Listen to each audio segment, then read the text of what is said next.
መጀመሪያይቱ የሐዋርያው የጳውሎስ መልእክት ወደ ቆሮንቶስ ሰዎች ምዕራፍ 14። ፍቅርን ተከታተሉ፣ መንፈሳዊ ስጦታንም ይልቁንም ትንቢትን መናገርን በብርቱ ፈልጉ። በልሳን የሚናገርስ ለእግዚአብሔር እንጂ ለሰው አይናገርም፣ የሚያስተውለው የለምና። በመንፈስ ግን ምስጢርን ይናገራል። ትንቢትን የሚናገር ግን ለማነጽና ለመምከር ለማጽናናትም ለሰው ይናገራል።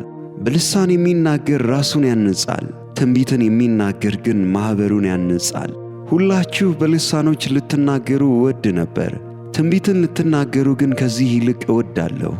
ማኅበሩ ይታነጽ ዘንድ ንግግሩ ባይተረጎም ልሳኖች ከሚናገር ትንቢትን የሚናገር ይበልጣል። አሁን ግን ወንድሞች ሆይ ወደ እናንተ መጥቼ በልሳኖች ብናገር በመግለጥ ወይም በእውቀት ወይም በትንቢት ወይም በትምህርት ካልነገርኋችሁ ምን እጠቅማችኋለሁ? ነፍስ የሌለበት ነገር እንኳ ዋሽንትም ክራርም ቢሆን ድምፅ ሲሰጥ የድምፁን ልዩነት ባይገልጥ በዋሽንት የሚነፋ ወይስ በክራር የሚመታው መዝሙር እንዴት ይታወቃል? ደግሞም መለከት የማይገለጥን ድምፅ ቢሰጥ ለጦርነት ማን ይዘጋጃል? እንዲሁ እናንተ ደግሞ የተገለጠውን ቃል ባንደበት ባትናገሩ ሰዎች የምትናገሩትን እንዴት አድርገው ያስተውሉታል? ለነፋስ የምትናገሩ ትሆናላችሁና። በዓለም ምናልባት ቁጥር የሌለው የቋንቋ ዓይነት ይኖራል፣ ቋንቋም የሌለው ሕዝብ የለም። እንግዲህ የቋንቋውን ፍቺ ባላውቅ ለሚናገረው እንግዳ ሆናለሁ፣ የሚናገረውም ለእኔ እንግዳ ይሆናል።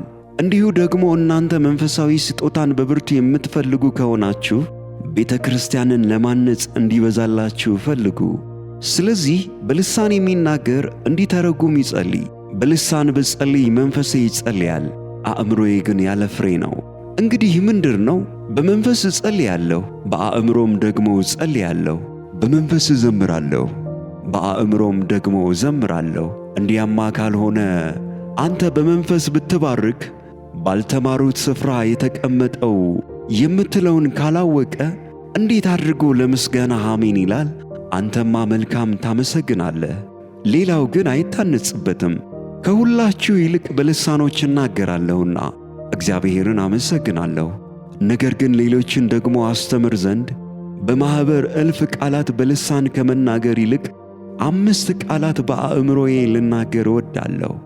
ወንድሞች ሆይ በአእምሮ ሕፃናት አትሁኑ፣ ለክፋት ነገር ሕፃናት ሁኑ እንጂ በአእምሮ የበሰሉ ሁኑ። ሌሎችን ልሳኖች በሚናገሩ ሰዎችና በሌላ አንደበት ለዚህ ሕዝብ እነግራቸዋለሁ፣ እንዲህም ቢሆን አይሰሙኝም ይላል ጌታ ተብሎ በሕግ ተጽፈዋል። እንግዲያስ በልሳኖች መናገር ለማያምኑ ምልክት ነው እንጂ ለሚያምኑ አይደለም። ትንቢት ግን ለሚያምኑ እንጂ ለማያምኑ አይደለም። እንግዲህ ማኅበር ሁሉ አብረው ቢሰበሰቡ ሁሉም በልሳኖች ቢናገሩና ያልተማሩ ወይም የማያምኑ ሰዎች ቢገቡ አብደዋል አይሉምን? ሁሉ ትንቢት ቢናገሩ ግን የማያምን ወይም ያልተማረ ሰው ቢገባ በሁሉ ይወቀሳል፣ በሁሉም ይመረመራል፣ በልቡም የተሰወረ ይገለጣል። እንዲሁም እግዚአብሔር በእውነት በመካከላቸው ነው ብሎ እየተናገረ በፊቱ ወድቆ ለእግዚአብሔር ይሰግዳል። እንግዲህ ወንድሞች ሆይ ምንድር ነው? በምትሰበሰቡበት ጊዜ ለእያንዳንዱ መዝሙር አለው፣ ትምህርት አለው፣ መግለጥ አለው፣ በልሳን መናገር አለው፣ መተርጎም አለው። ሁሉ ለማነጽ ይሁን። በልሳን የሚናገር ቢኖር 2 ወይም ቢበዛ 3 ሆነው በተራቸው ይናገሩ፣ አንዱም ይተርጉም።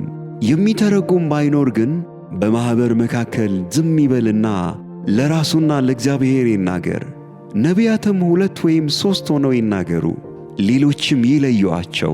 በዚያ ለሚቀመጥ ለሌላ ግን አንድ ነገር ቢገለጥለት ፊተኛው ዝም ይበል።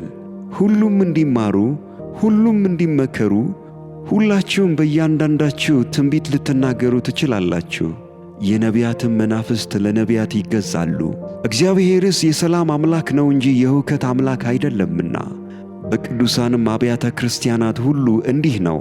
ሴቶች በማኅበር ዝም ይበሉ፣ ሕግ ደግሞ እንደሚል እንዲገዙ እንጂ እንዲናገሩ አልተፈቀደላቸውምና። ለሴት በማኅበር መካከል መናገር ነውር ነውና ምንም ሊማሩ ቢወዱ በቤታቸው ባሎቻቸውን ይጠይቁ። ምን ነው የእግዚአብሔር ቃል የወጣ ከእናንተ ነውን? ወይስ ወደ እናንተ ብቻ ደርሶአልን?